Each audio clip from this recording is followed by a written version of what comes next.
This podcast is brought to you by Penji. Penji is a creative subscription service that gives you access to pre-vetted, agency-trained creatives from all over the world. From graphic design to illustrations to social media management and web development, it's all included for one monthly price.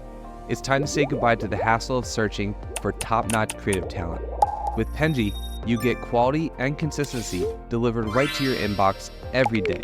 Carefully crafted for you by humans, so meet your new creative team today. Head over to penji.co for more and enter the coupon code located within the podcast show notes.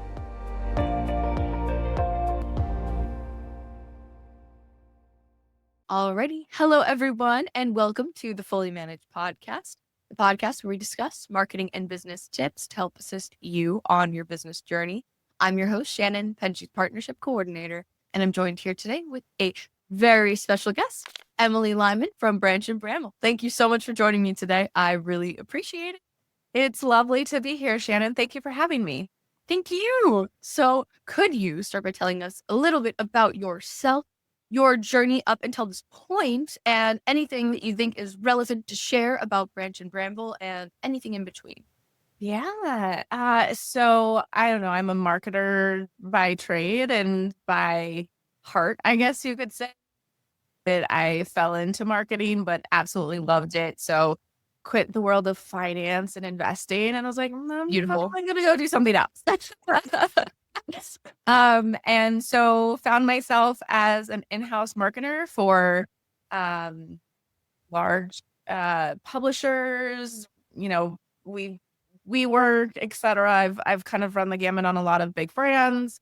And then decided to start my own agency, which has been challenging and fulfilling and quite delightful. And so, Branch and Bramble is a marketing agency specifically for lifestyle brands. Then we help them really connect to their audience and drive long-term loyalties through the empathetic marketing lens. We have quite a number of great brands under our belt. Patagonia, Paramount, we're working with, just to name a small few.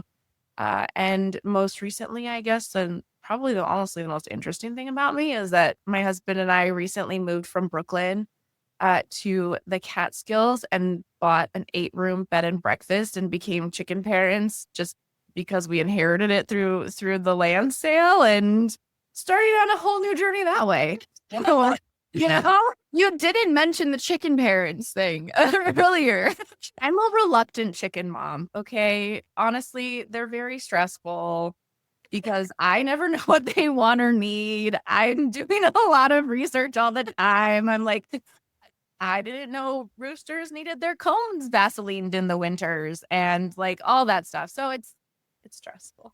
That sounds stressful. But it sounds like a wonderful thing to start and to get into. This is a chicken question, which is not marketing related, but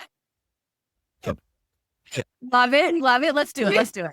Do you use the eggs from the chickens for the breakfast? Yes. That is awesome. They're delicious. Except then you go down this path of like, why aren't my hens laying enough? And how do I get them to lay more? And anyway, again, all problems that all chicken parents know. I'm not unique to that. But also fun fact, chickens are more empathetic than marketers. So just in case you need to tie in chicken, in case anyone watches this podcast and is like, why are we talking about chicken? Yes. It all goes back to marketing. You have to market yourself with chickens. I just asked because I grew up on farmland and I never liked eggs by themselves until I had fresh eggs from someone's farm and I was like, oh my God, this changed my life. They're delicious. They're so different. They're so much better and so much fresher. And why would you go anywhere else? Why would you? It's amazing. Anytime I see like on the side of the road, I drive past someone that's selling eggs, I just buy them. I don't want eggs from the store anymore. Love it.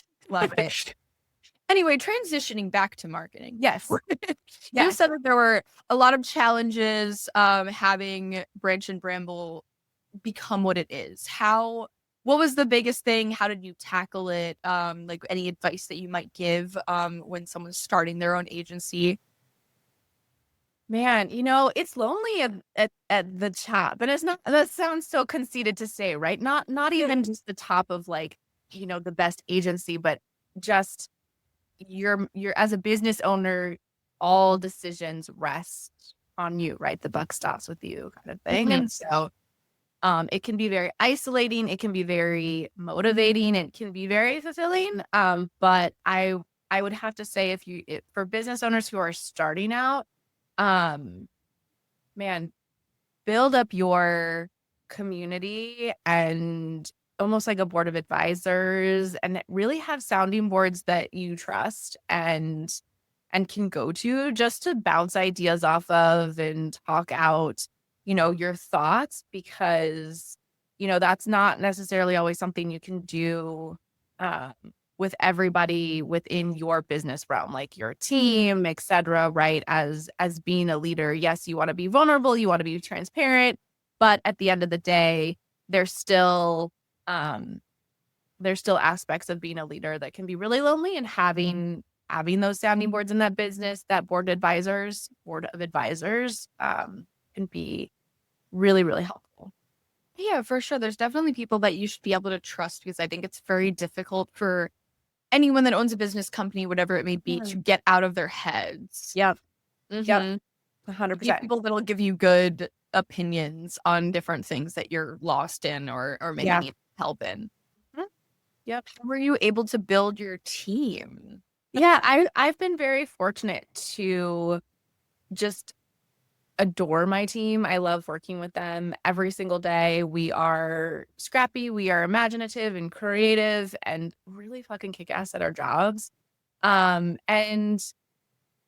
I have met all of my team members either through, just my years of corporate life and working at agencies, and everyone, as the people transition, I was able to bring them on into my team, and or ask them who their contacts were and utilize their networks for their recommendations, because at the end of the day, they are experts in their own fields, and they're going to know other experts who they can bring on and who they trust, right? So I have found that if I trust someone's work ethic and I trust them to get the job done, they are in turn going to trust the people that I want to work with, essentially. Yeah, no, I definitely think that it is very important. People think referrals are just important for clients, but I think they're also really important for any kind of employee that you're having. If you like working with someone, they're likely going to give you a good recommendation for someone else that works at least as efficiently or as well as they do. And I think a lot of people don't utilize that as much because they trust their own way of looking for people and whatever it may be. But it's something that should definitely be tapped in more often, I think, when people are looking for work, to go in within your own network. That is your agency and not just your own network, as in like your social network outside of that. 100%. And I'm fortunate because my team and I we have a very close working relationship. They have been gracious enough to share their networks and their contacts with me and with the agency. That's awesome. I think that is something that it's a really great environment to foster like good relationships between you and your employees. Obviously, I think that's everyone's ideal, but it's not necessarily their priority. And I think that's something that's really valuable. Agreed. And I think it's something agencies struggle with. Burn. Agreed. I think that my biggest gripe with certain models of agencies, I think I've noticed, is the idea that they model themselves off of a corporate environment. And I think that's not the way that agencies should function, especially since of course, when you're like a really big agency, there's obviously some level of organization that needs to be involved that might resemble a corporate structure, if that makes sense. But there is something to be said about the idea that a lot of people start agencies or are part of agencies because they don't like corporate life. 100%. I agree. And I also find that agencies sometimes are really, really bad at advocating for their people, right? Because I know that agencies, we kind of live and die by our clients. However, I've seen too many agencies put their client ahead of their team and employees. If they're disrespectful and they Hey, don't, yeah. like, I'm not about building an agency where my team is burning out and the client says, jump 17 feet when high on a Sunday evening. Like, for some agencies, that needs to happen, right? They need to be around on the clock 24/7 with their clients. I have purposely chosen not to do that and purposefully make sure that my clients know that when they come on. Like, we want to be your partner, we want to be transparent, but we all need work-life boundaries. Even your agency does, right? So No, I think that's incredibly valuable. And I think that it shows that you respect and value your team. It's not just, I think that if you have confidence in your work and your team and everything that you can do, you're more easily able to set boundaries with your clients. I think that there's definitely a level of when you're earlier on starting your agency, you kind of have to maybe accept some clients that maybe aren't the best fit or make you the happiest. But at a certain point, I think everyone wants to get to the point where they get to pick their clients. And they should not be picking clients that are sacrificing the happiness of their employees. Obviously, people are going to have bad days, but if it's a bad campaign overall, you're going to lose people. 100%, right? And I completely agree. And please, like, as a small business owner, obviously, there's always that question of revenue, keeping the business going so I can keep on the team versus the work-life boundaries versus everyone's happiness. And it is a constant push pull, and it is a constant. I don't want anyone to think, hey, we still don't make those decisions because we're at a certain point of agency life or anything like that. We still definitely make those decisions. We just try to be very, very cognizant of them. Yeah, it's definitely a balance. There's definitely going to be days where people all are going to be stressed. You can't really avoid bad days, but you can avoid managing bad weeks or bad months or bad years, right? Even like, and then and some clients, it's just like they're just not a fit, right? And so really on what your right fit clients are, I think is highly, highly important and beneficial in terms of in any business, really. Yeah, speaking of clients, you've worked with a lot of like top global companies. You mentioned Patagonia before. What are some lessons that you've learned from experiences with these top brands? Because I think there's so many different things you can learn from that are different than working with like a small to medium sized business. What do you think are like key things? I mean, just to be really real, like, the amount of bureaucracy and red tape that agencies have to go through is mind numbing.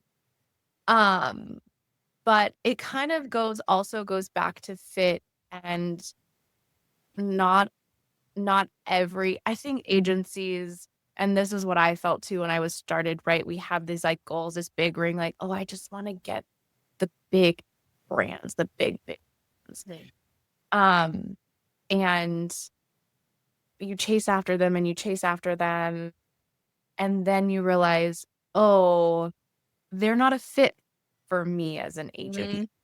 And you're going to evolve as an agency, and it's okay if they're not a fit for you at this time. They might be a fit later on down the road. Or I see agencies just trying to overstretch their limits and overpromise because they want this really big client and they can't service this every bit of their needs, and yet they're like, no, we'll make it work, we'll figure it out. And then end up going back to like your team. What ends up happening is it trickles down to your team. Then your team is scrambling, you're scrambling, everybody's stressed, the client's not happy. So I think being really honest about where you are and who you can service is really, really important. Also, look, I just have so many that just came to mind. Share all of them. Like, honestly, how the big brands came to us is so very different than I think people automatically think big brands find agencies. well, I don't know how other people else determine, but when I talk to other agency owners, they're like, oh man, we just really need the big brands to find us. They're not going to just find you. It's a lot of networking. It's a lot of who you know. It's a lot of, like, all of our big brands, they were a personal referral to us. And we nurtured those referrals and we nurtured those contacts, and that is how that happened. I can think of so many agencies who grew just exponentially because they became an agency of record from a big client, and division after division after division of that big client came on to them as an agency, right? Which is a whole different separate thing and not great to build your full revenue stream off of one brand. But it was who they knew. It was who they knew. It was who they knew. So I think there's some element and aspect to that, yes, build your lead gen pipeline, but part of your business development, part of your lead gen, it needs to be networking. I hate it. I hate networking. I'm not an extrovert. I'm a shy, corny, weird person, and who's socially awkward, but even if I get out to just 1 to 2 events a month or attend Zoom, coffees or whatever 1 or 2 times a month, like it has to be part of your business development. No, I completely agree. I think LinkedIn was a thing that made me kind of annoyed. I was annoyed that it existed in the first place. It was like, oh, a professional social network. That sounds awful. Yeah. I want to get off my phone generally for normal social media. I don't want to have to use it for job placement. It was just, but it is an incredibly useful tool. And what I like to see the benefits of it, which there are so many, are the idea that networking before, you really just had to know a guy that knew a guy in person. And LinkedIn, you can connect with people so much easier and then just kind of seed your way into their feed.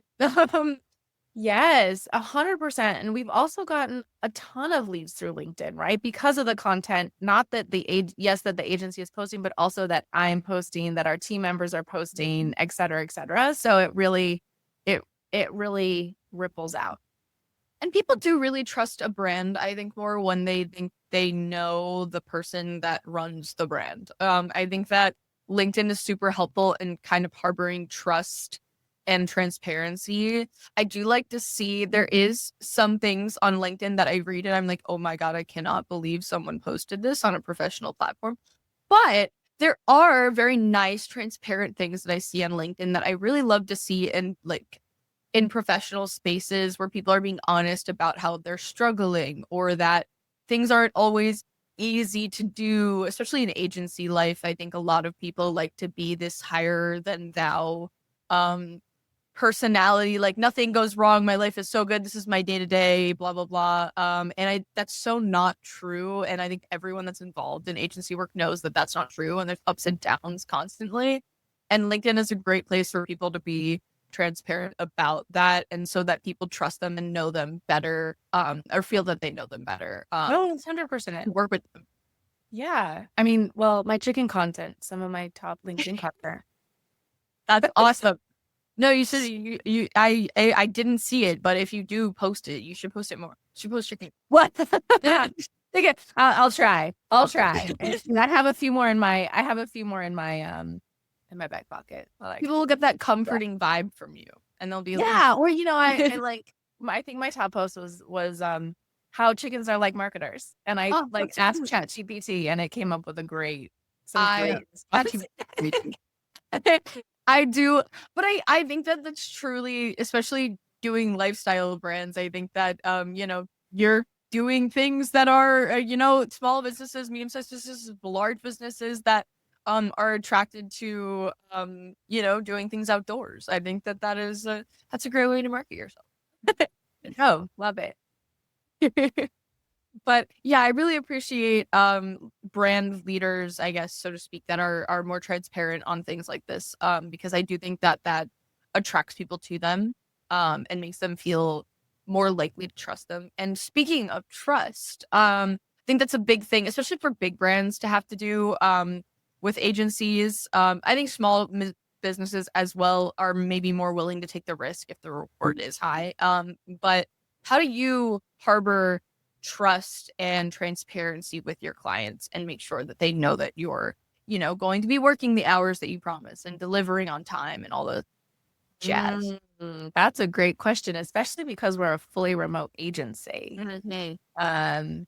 And I mean, a lot of it is in the beginning, like before you really have a partnership or a relationship established, right? A lot of that is case studies, honestly, really being detailed in how you're working, how you work, what your approach is. I would say I go to so many agency websites and I don't know, I feel like they think their approach is a secret sauce. And so their websites don't have a lot of detail. I don't know how you're going to approach my content strategy or my social media strategy or my paid or whatever, blah, blah, blah. And so honestly, we have gotten a lot of feedback on our website, which is like, I really like what you put out there because you put your approach, you put your philosophies. It's not just, we're so great and we have all these clients. And before you even want to learn more, you have to like fill out our contact form and reach out, schedule an exploratory call. Feels like a trick.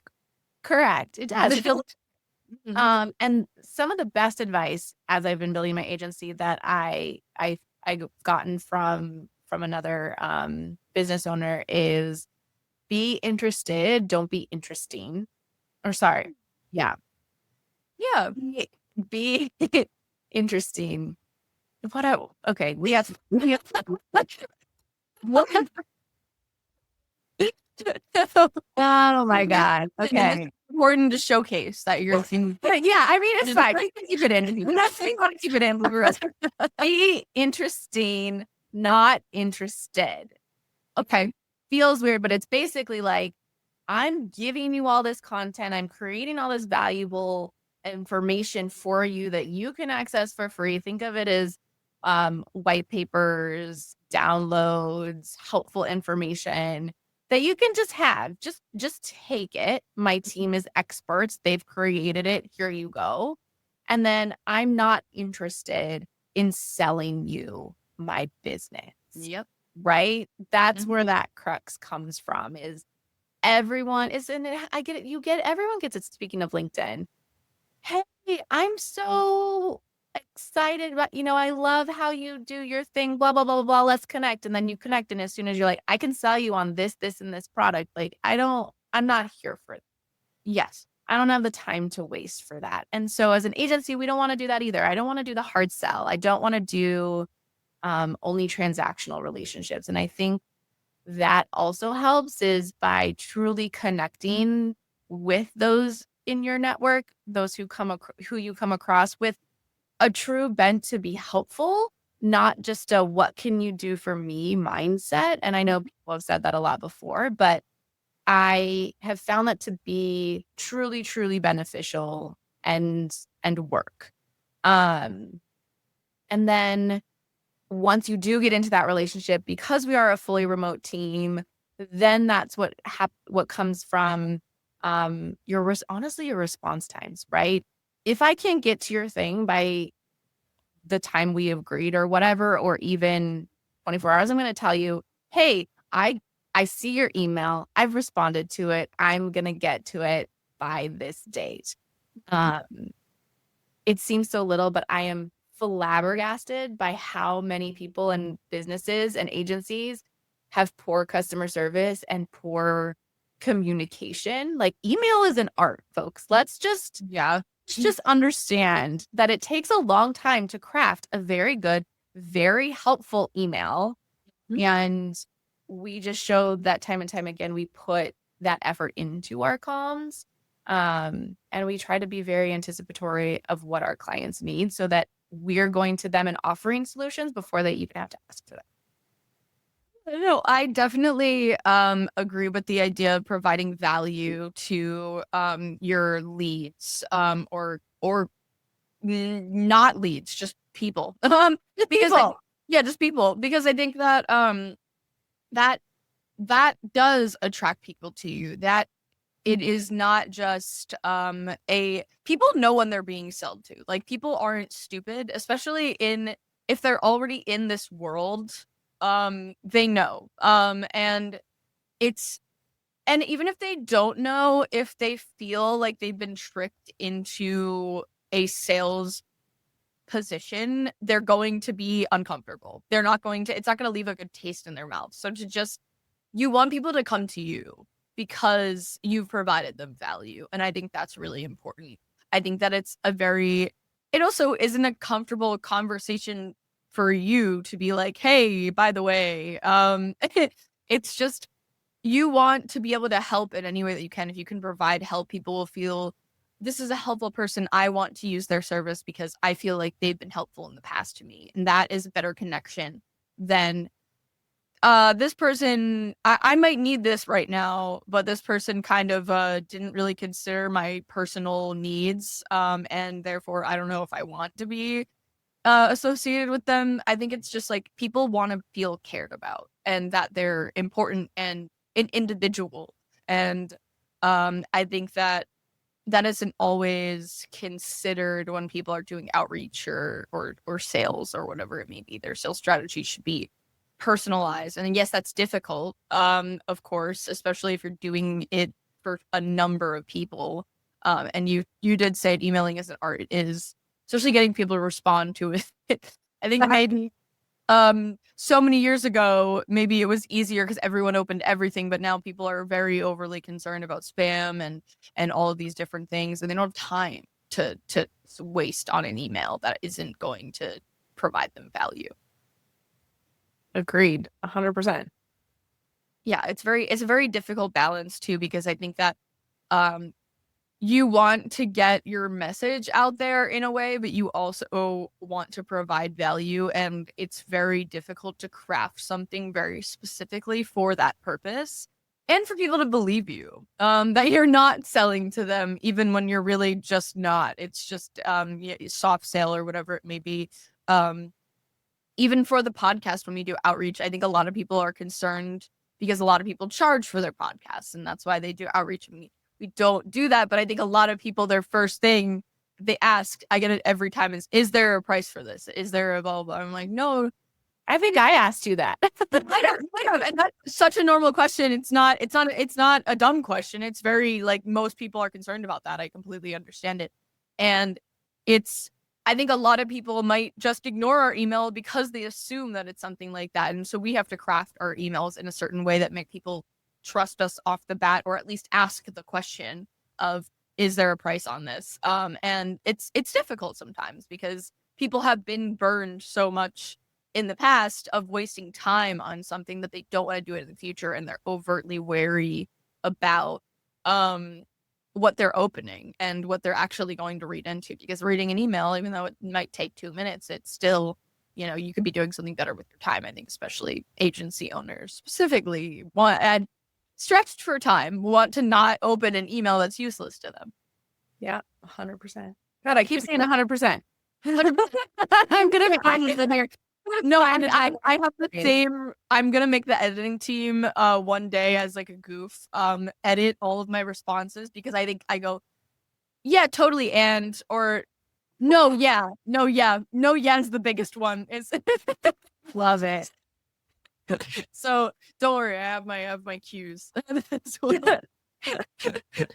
So, I actually talked to someone about that has an agency for lifestyle brands specifically as well. I was wondering, because I thought this is more out of curiosity than maybe helpful for the audience. But what do you think are like the most common misconceptions that lifestyle brands have about digital marketing?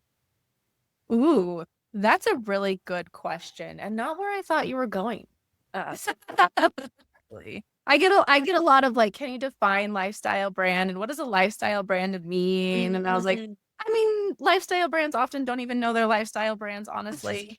It's a big umbrella term. It's big umbrella, and all of that.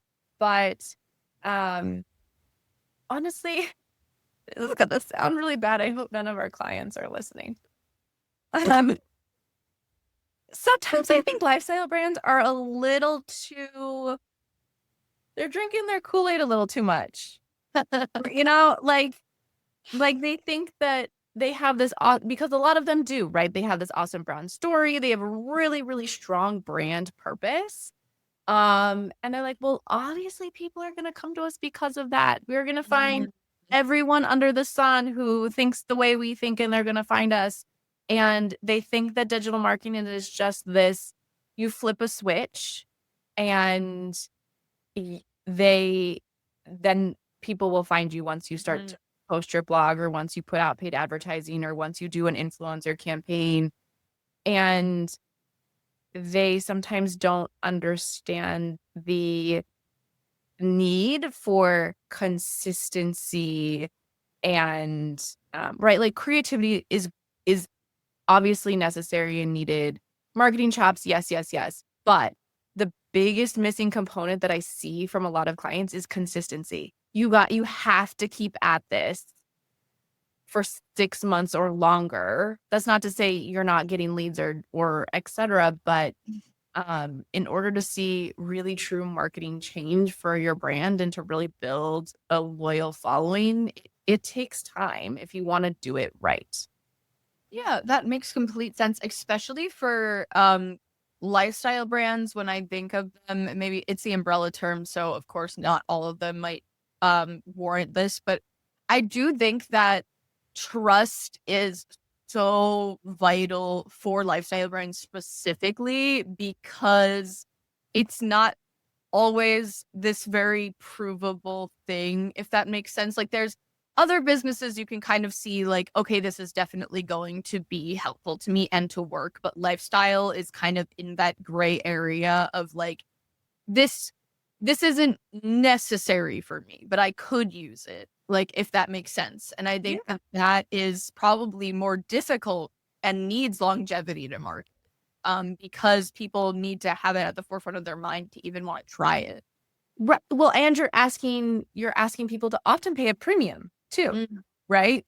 Oftentimes lifestyle brands, consumers, lifestyle brands in general they're not a value product. And love it. Well, that is all the time we have today, but I really appreciate you coming on with me today. I think this is very fun and I learned a lot, and I mentioned before, but I don't get to talk to a lot of people in the lifestyle space. So this was very eye-opening and educational for me too. So thank you so much for joining me today.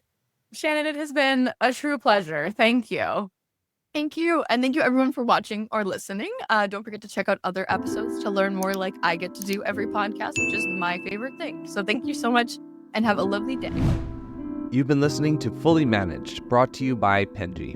Check out the show notes to learn more about today's guest, and to learn more about Penji, the human-first creative subscription service, head over to penji.co. And by the way, if you're still listening, it would mean the absolute world to us if you were to share this podcast with a friend, and of course, subscribe.